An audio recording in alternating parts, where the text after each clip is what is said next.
मित्रांनो, आपण 15 ऑगस्ट दरवर्षी साजरा करतो. शाळेत लहानपणी झेंडावंदन, गाणी, नाच, नाटक.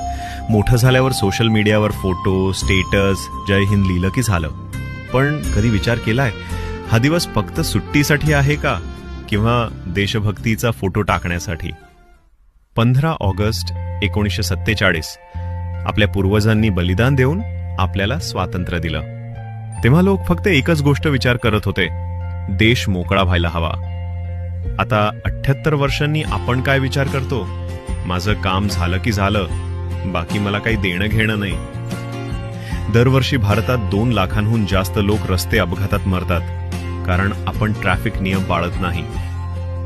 जगात सगळ्यात जास्त प्लॅस्टिक कचरा टाकणाऱ्या देशांमध्ये भारत पुढे आहे. 14 कोटींपेक्षा जास्त लोक अजूनही दारिद्र्य रेषेखाली जगतात. शिक्षणाचा हक्क असतानाही लाखो